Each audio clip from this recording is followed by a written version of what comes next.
Up to this point, all the analysis we have done in control systems was based in time domain. All specifications for our control systems were given in the time domain. After this lecture, we are going to switch the focus to frequency domain. This is a completely new topic, so it is good to just review all the topics we have covered so far in this quick review lecture. The midterm that will follow will also cover lectures 16 and 17, but this review is placed here because this marks the transition from temporal to frequency domain. In this lecture, we are not going to learn anything new. It's a quick review of most important topics we have covered so far, and we'll also go over some common mistakes found in midterms and assignments. At the end of this lecture, you'll find several exercises for practice. The solution to these exercises will not be provided. Only the final answer is given in the slides. Use them to practice in the same way you use the assignments to practice. If you encounter any problems or have questions, please come to office hours. Lectures 2 and 3 dealt with modeling electromechanical systems and Laplace transforms. Lecture 4 dealt with transfer functions. Those topics at this point must be trivial, so you're going to skip them. We're going to start our review with the influence of pole locations. A first-order transfer function can be written as shown, k over s plus sigma, where k is a constant and sigma is also a constant. 1 over sigma is called the time constant of the system. The time response to a unit step input can be calculated by finding the inverse of t of s times 1 over s, and the result is given here, k times 1 minus exponential of minus sigma times t. We can now evaluate the influence of the pole locations. We know that the pole of this transfer function is s equals to negative sigma. If sigma is greater than 0, then the pole will be located in the left side of the s-plane, and this exponential will decay over time, and the function converges to k. Thus, the time response we should see resembles the one shown here. It's simply an exponential that will eventually decay and tend to k. However, if tau is smaller than 0, then the pole, which is the negative of tau, is a positive number and will now be located on the right side of the s-plane. If this is the case, now sigma here is a negative number, so we have exponential of a positive number times t, which means that exponential grows to infinity as time tends to infinity. And this system then is said to be unstable. In conclusion, if the pole is located on the left side of the s-plane, the exponential will decay to 0. And if the pole is located on the right side of the s-plane, the exponential grows to infinity and the system is unstable. The same analysis can be done for a second-order system. A second order is typically represented using this standard form, where zeta is the damping ratio, omega n is the natural frequency. Using the quadratic equation as described in the past lecture, we can find the roots of this transfer function. From this expression, we can see the importance of the damping ratio. If zeta is greater than 1, then zeta squared minus 1 is greater than 0, and the result of this square root is a real number. So both poles are real numbers, which means that the system will exhibit an exponential time response. If zeta is comprised between 0 and 1, then the result of the operation inside of the square root is a negative number. When you take the square root of a negative number, we end up with an imaginary number. And this will now imply that S1 and S2 are complex conjugate numbers. If the poles are complex conjugate numbers, then the time response will exhibit both sinusoidal and exponential waveforms. The third case occurs when sigma equals to 1. The result here is 0, so it is here, which means that we have two poles at the same location. The system is said to be critically damped. And if now sigma is 0, then the first part here of the function is 0, and you are left with the square root of minus 1 times omega n, which means that now the poles of the transfer function are purely imaginary numbers, and the time response will exhibit only sinusoidal waveforms. For all these three cases, we have something in common with them, is that the real part of the pole is placed on the left side of the s-plane, and as we saw before, this means that all exponentials will eventually decay to 0 and the system will be stable. In this particular case, the real part of the pole is 0. This means that you only have sinusoidal waveforms. Finally, if the damping ratio is less than 0, now the poles move to the right side of the s-plane, and the real part will be positive. This means that all exponentials that will come from the real part of the pole will now tend to infinity, and it will also bring to infinity the sinusoidal waveforms created by the imaginary part of the poles, if any, and the system is now said to be unstable. We can summarize this discussion with this graph. When zeta is greater than 1, we have poles placed on the left side of the S-plane on the real axis. There is no imaginary part, this is the time response we get. If we now have complex conjugate poles, then zeta is between 0 and 1, and we now have exponential and sinusoidal waveforms. If the poles are placed on the imaginary axis, this means that the zeta is 0, and the system is undamped, there is nothing dissipating energy in the system, and will oscillate indefinitely. Finally, if we now cross into the unstable region, that is the positive side of the real axis, all exponentials will grow to infinity. If you now have complex conjugate poles, then you have a sinusoidal waveform that grows exponentially to infinity. If you have poles placed on the real axis only, that means zeta is smaller than -1, then we have simply exponential waveforms growing to infinity. In the other case, zeta would be comprised between -1 and 0. Another implication of this analysis is that when you place a pole on the S-plane, we are specifying the entire time response of the system. Again, using the quadratic equation, we can find the poles as -omega times sigma plus minus omega n times the square root of sigma square minus 1, or S equals to -omega n sigma plus minus j times omega n times the square root of 1 minus sigma squared. We can now place a pole on the S-plane, and by doing so we can see the imaginary part and the real part. Here is the real part and here is the imaginary part. The distance that connects that pole to the origin can be calculated by simply finding the magnitude of that vector, that is the square root of real part squared plus imaginary part squared. And this simplifies to omega n. Thus, the distance of a pole to the origin is simply the natural frequency of that pole.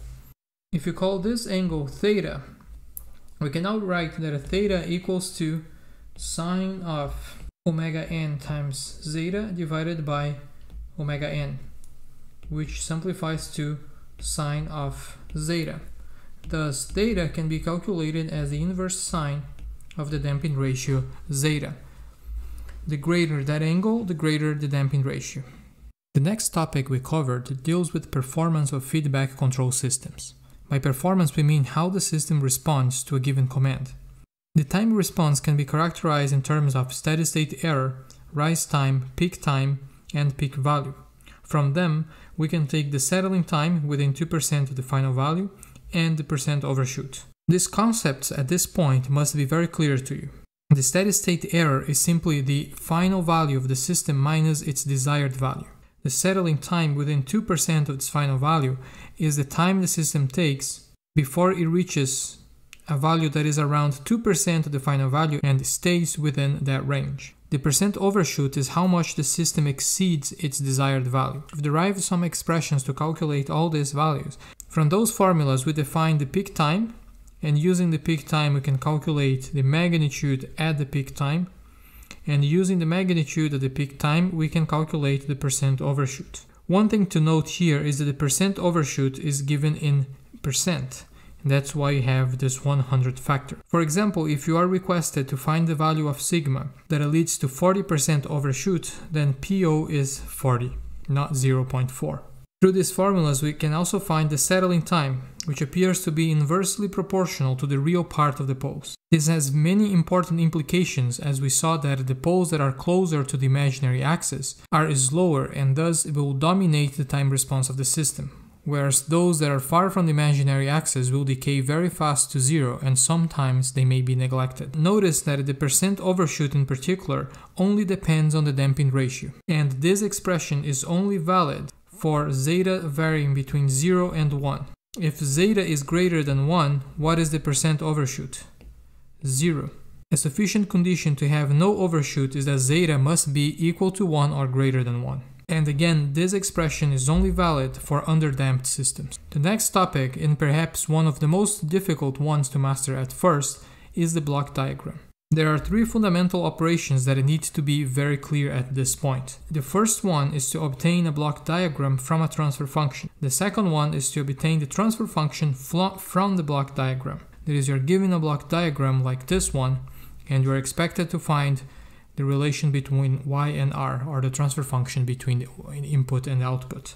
This will require block diagram simplification, which is also something that at this point should be very clear. There are some additional examples of block diagram in this lecture. I suggest you attempt them. As we just discussed, the location of the poles influence the time response of the system. In fact, the time response is inversely proportional to the real part of the poles. We can now define two regions in the S-plane: the region of dominant poles and the region of insignificant poles. If the magnitude of the real part of the pole is at least 5 to 10 times that of a dominant pole, then the pole may be regarded as insignificant. Why is that? Let's place a pole here, and let's place a pole in the region of insignificant poles. We know that each pole has a time response. Their time response is inversely proportional to the real part. Let's call the magnitude of the real part of this pole A, and the magnitude of the real part of this pole B. A is much greater than B, and thus the time response of A will be much smaller than that of B. Both A and B, both real parts, will give rise to exponential waveforms, but the exponential at A will decay to zero much faster than B, which means that a B will take longer to decay and thus will dominate the time response. We only look at the real part because that is where the exponential comes from, and that's the part that decays to zero and brings the sinusoidal waveform to zero. If the magnitude of A is at least 5 times that of B, then pole at A can be neglected and regarded as insignificant. This is important in higher order systems, and sometimes this will allow us to reduce the order of a system to something that can be put in a second order transfer function and facilitate the time response analysis.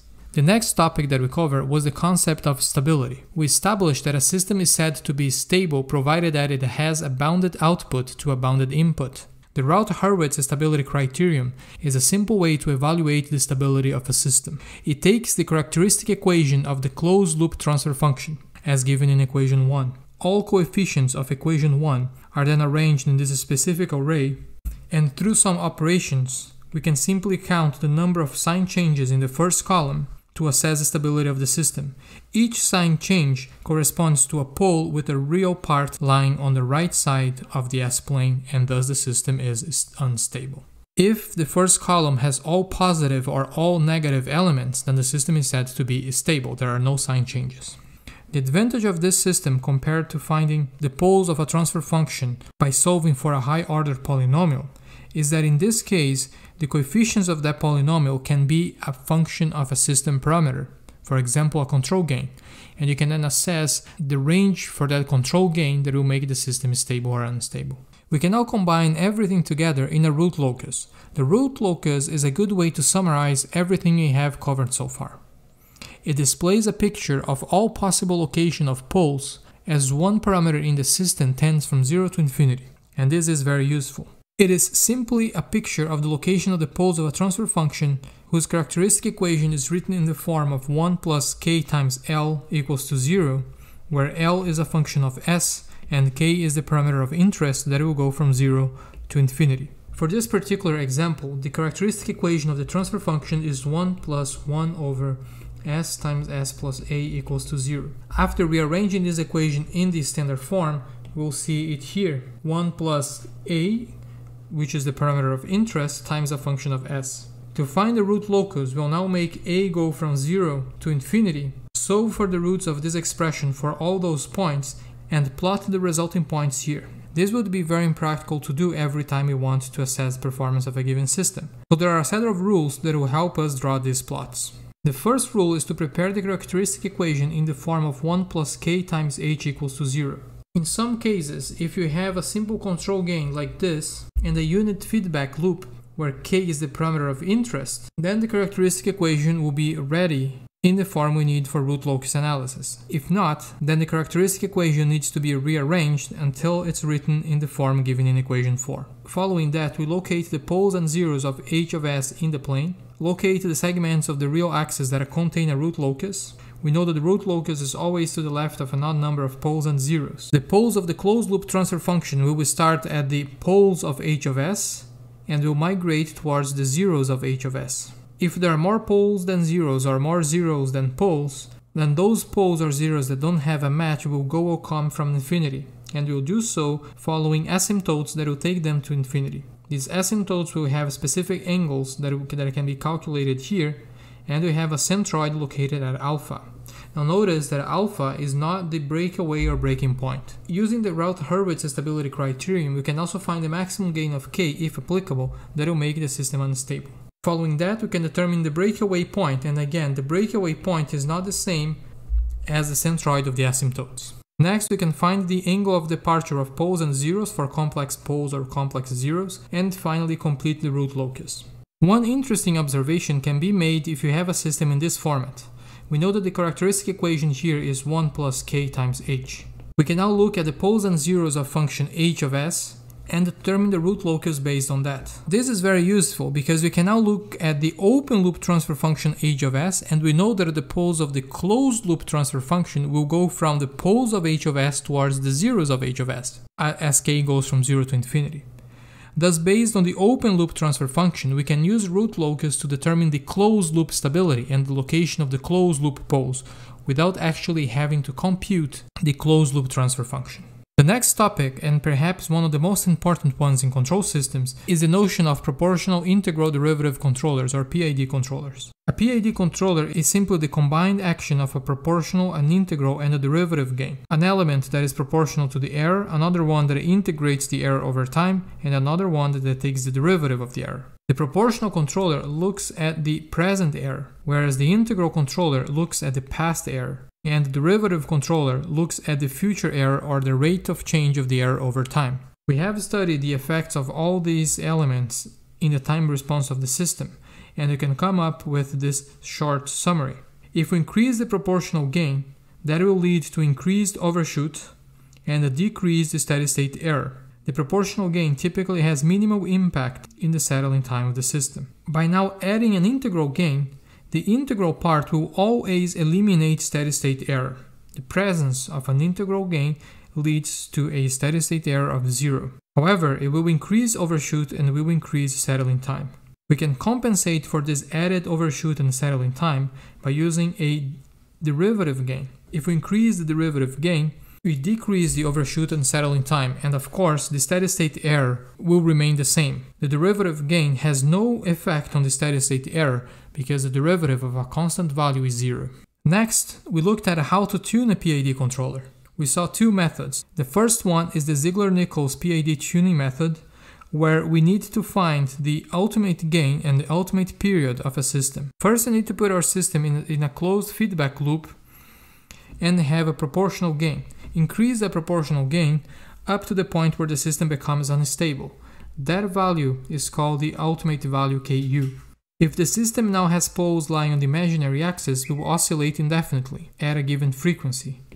1 over that frequency is the period of oscillation that we are calling here the ultimate period. We need to find these two values and then simply complete this chart to find the optimal values for P, I, and D gains. The major drawback of this approach is that the system needs to be taken to instability if you don't know the transfer function of the system. Or, alternatively, we would need the actual transfer function of the plant we want to control to find the ultimate gain and ultimate period.